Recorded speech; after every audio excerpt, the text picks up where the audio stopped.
Coucou! Aujourd'hui, j'ai décidé de vous raconter une histoire que j'ai déjà vécue. En fait, j'ai eu une discussion avec une fleur. Souvent, quand je me sens comme la marde, je vais demander conseil à la nature. Cette fois-là, j'étais vraiment écœurée de ruminer après une journée complète. Donc, je me suis levée d'un coup sec et je suis allée marcher tout près de la mer. Petite parenthèse, à ce moment-là, j'étais sur une île d'Espagne. Le climat était très sec. Il y avait beaucoup de soleil, mais très peu de pluie. Il y avait de la roche et de la roche et de la roche à perte de vue, autant que toute la mer qui m'entourait. Je dois dire parce que cette fois-là, en fait, la nature m'a répondu avec quelque chose d'assez surprenant, merci. Sur ma route, pendant que je marchais et que je commençais à me connecter télépathiquement, à entendre un message,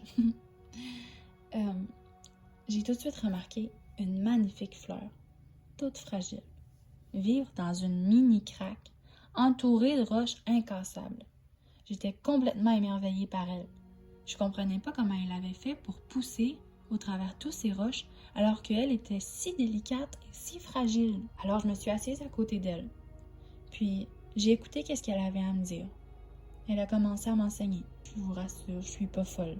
On peut parler avec la nature et je vous le conseille même parce que des fois, ils ont des enseignements tellement sages à nous apprendre qui peuvent nous aider à évoluer. Et franchement, ça vaut la peine d'essayer. Dans cette vidéo-là, je vais me consacrer simplement à une première partie que cette fleur m'a enseignée. Et peut-être que dans une autre vidéo, je vais vous raconter le reste de l'histoire. Donc, elle a commencé comme ça.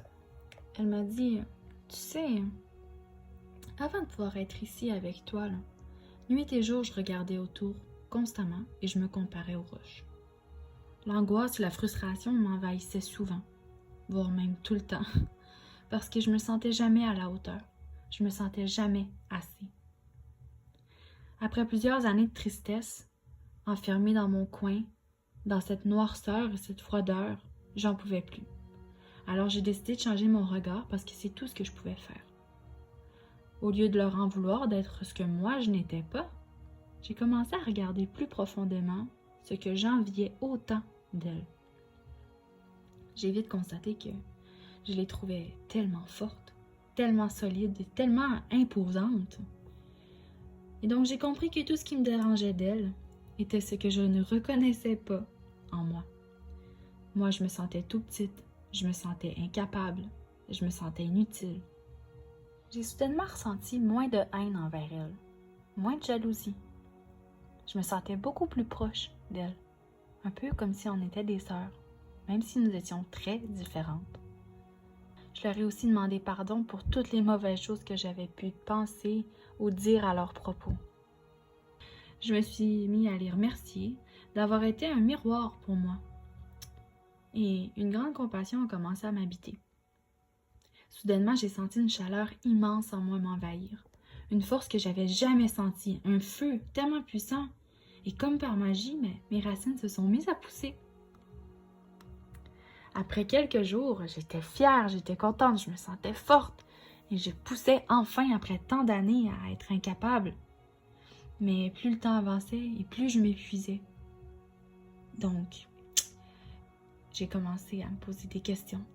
Parce que il est venu un temps où j'arrivais plus à pousser. Même si je savais que je pouvais être forte et solide comme elle. En fait, c'est parce que je me traitais comme une roche.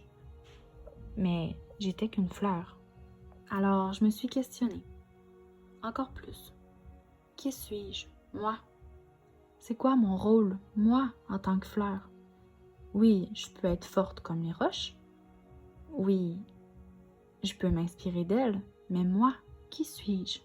Pourquoi est-ce que je fais tout ça? Pourquoi est-ce que je veux autant pousser? Donc, c'est ce qui conclut la première partie des enseignements que la fleur a pu m'apporter. Tout ce qui nous entoure est un reflet d'une partie de nous-mêmes. Et quand ces parties-là de quelque chose nous dérangent, il faut savoir reconnaître la force en elle et reconnaître qu'elle est aussi en nous.